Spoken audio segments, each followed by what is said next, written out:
Hey, what's up, guys? So today I want to talk about mapping. Okay, we're going to talk about mapping your infections. And the reason why I'm bringing this up is because one of my DONs called me about ESBL, and I talked to her about mapping infections in the facility. Okay, so if you're not familiar with mapping, is a color code system that I like to utilize to track infections in your facility. All right, this is also a great way to do bed management. Okay, and we'll talk about that a little later. This is going to be a quick video. All right, so when I'm talking about mapping your infections, this is essentially knowing at all times where your infections lie in your facility. All right, and this is a great way to do tracking and trending in your facilities. So I like to use certain colors. All right, so you can use whatever color you like. All right, but I like to do my sepsis. Right, when I think of sepsis, I think of infections in the blood, and I like to use this in red. All right, if I have anybody that has any type of respiratory infections, I personally like to use blue. All right, if I have residents, I don't have a yellow marker, but I'm going to use orange for right now. If I have residents who are on any type of isolation, I put them in yellow. Okay, so let's pretend this is yellow. I use brown for GI. Okay, of course I don't have a brown right here, but I use brown for GI. And these are just some examples of how I like to do it, all right? Okay, so what you're going to be doing is, in the DON planner, we track infections, okay?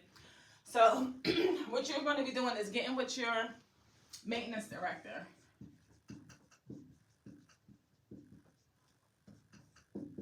Okay? He or she is going to give you a layout of your facility. All right, and this is the layout that they would have, like if you have to have an emergency evacuation in your facility, this is that same layout, okay? So from there, perhaps, this is just a, quick, I know it's not the best, but just to kind of give you an idea of what I'm talking about, all right? This is the layout of your facility. You have rooms over here, rooms here. Okay, so when a resident pops up on, with an infection, what you're going to be doing is simply shading in this area, okay? So we know that, okay, room 103 has, sepsis. Let's mark this person blue, red, all right? And then you say, oh, okay, 106 has a respiratory, oh my goodness, why? Blue marker. 106 has blue, so they're on respiratory. They have a respiratory infection. All right, so then over here, you have somebody who's on, isolation. Now, the reason why I say that this is good for bed management is that it's visual. So if you get a resident and you know that they have or on some type of isolation, for example, you have a resident and they come in, you get a new admission. This resident has a Foley catheter, right? But this bed is open. This room is on isolation, so you automatically know, oh my goodness, this person is on isolation. It's MRSA. This person has a Foley catheter, doesn't have MRSA, so we can't put them in the same room. All right, and that's why I like to have visuals, because visuals make you think, and it makes you think quickly, okay? The same way I like to do color blocking for things that are urgent and breaking them down in that way is the same way I like to have my infections, okay? So we track them in a planner, but then you will have your infection prevention nurse also should be doing this. Now, this is not a must, okay? This isn't something that's a must, but I think it's a great way to track and trend infections, especially if you find them going throughout your facility. All right, so this is what I mean by mapping your infections. All right, another thing that we can do And, you know, say you just can't get rid of these infections and they're going everywhere in your facility, I like to track staff.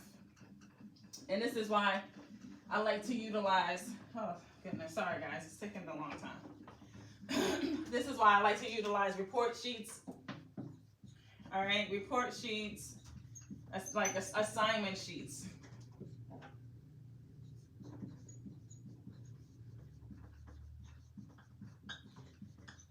And anybody who is on an assignment gets on that assignment sheet. And this is how you start tracking, following the spread of your infections, okay? So say, oh, Mary is working and you notice that, oh, wow, you know, this person had UTI, another person had a UTI, another person had a UTI, and guess what? They all have the same type of bacteria. They all have E. coli.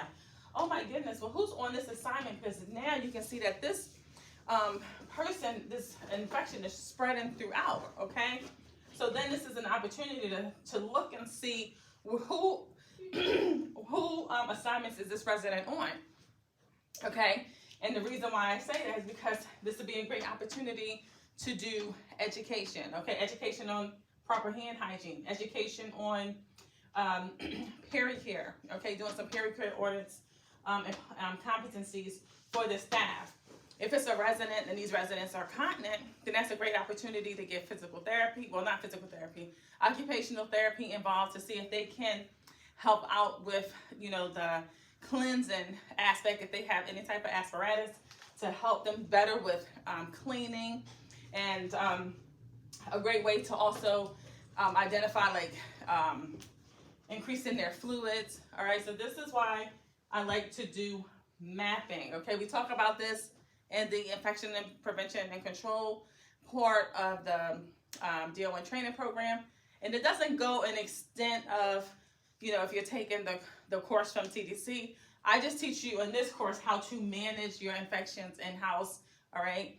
And of course, we start by 1, getting the planner, tracking it in a planner. 2, having your infection prevention nurse map infections in the facility, and then following your staff in the facility, okay? So that's what I wanted to share today. This is on mapping. Questions or anything, let me know. All right, have a great day.